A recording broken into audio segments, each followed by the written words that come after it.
हद्दपारीची notice मागे घेण्यात यावी. फॅब कंपनीतील कामगारांवर अमानुषपणे हल्ला करणाऱ्या अपर पोलीस अधीक्षक शर्मिष्ठा वालावलकर, पोलीस उपअधीक्षक अरुंधती राणे, वाडीवराई पोलीस ठाण्याचे पोलीस निरीक्षक विश्वजित जाधव यांना निलंबित करण्यात यावं.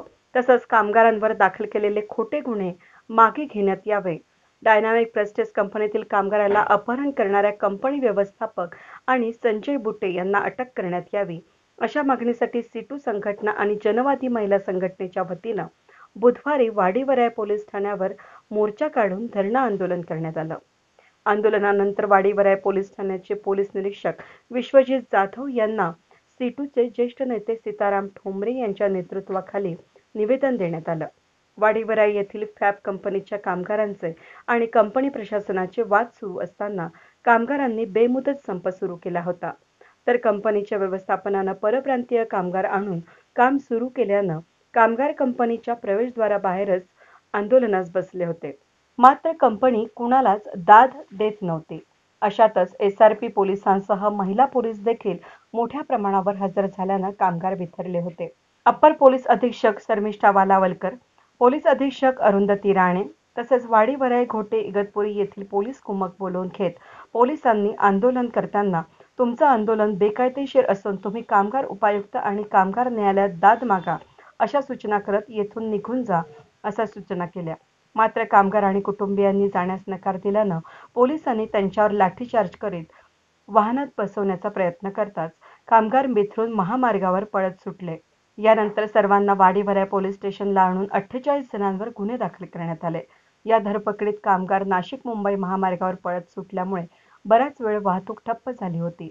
यानंतर देवीदास आडोळे यांच्यावर तडीपारीची नोटीस बजावल्यानं कामगार संतप्त झाले असून देवीदास आडोळे यांच्यावर बजावण्यात आलेली नोटीस रद्द करण्यात यावी आणि कंपनी गेटवरील पोलिसांनी काढलेला युनियनचा झेंडा पूर्ववत लावण्यात यावा या प्रमुख मागण्याही यावेळी करण्यात आल्या.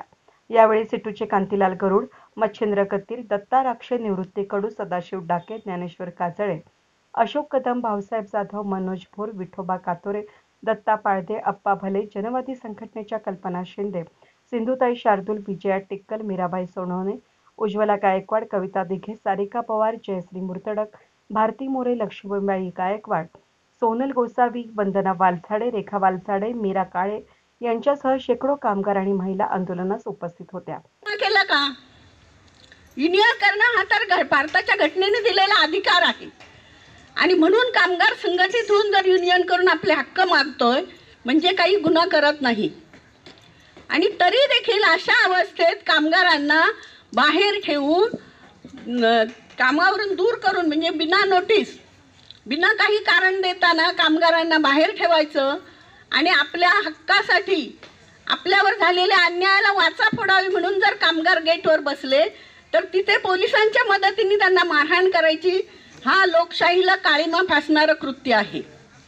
आम्ही पोलिसांना देखील सांगू इच्छितो महिला संघटनेच्या द्वारे की त्यांनी देखील सारासार विचार करावा की कुणीतरी आया भगिनी कुणीतरी त्यांचे भाऊबंद देखील कामगार असतील, ते देखील स्वतः एक कामगार आहेत आणि कामगारांनी असा कुठला गुन्हा केला म्हणून त्यांना मारहाण करायची.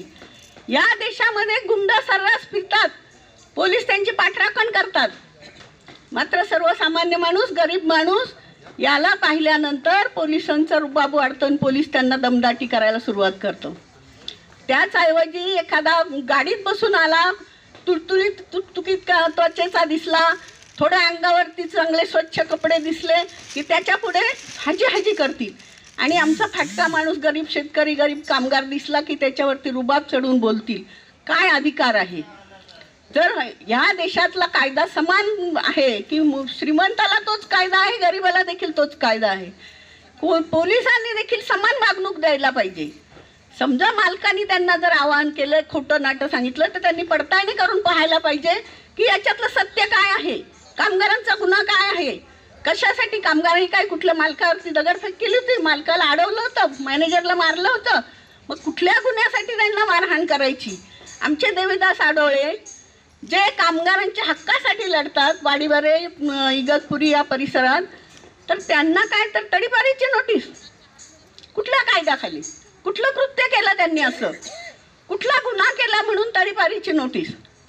अरे तडीपारीची नोटीस कुणाला देतात? जे समाजाच्या अहिताची कामं करतात, समाजाला वेठीस धरतात, समाजावरती अन्याय करतात, लुबाडणूक करतात, अशा माणसाला तुम्ही तडीपार करा ना.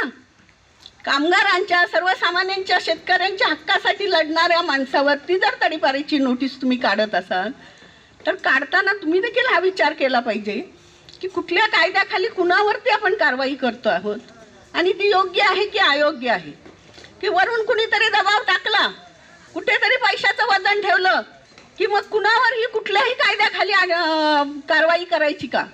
आमची अशी मागणी आहे जनवादी महिला संघटनेची की चुकीची वागणूक करणारे, आमच्या गोरगरीब कामगारांवरती हात उचलणारे, लाठी उचलणाऱ्या पोलिसांवरती कारवाई झाली पाहिजे, निलंबन झालं पाहिजे.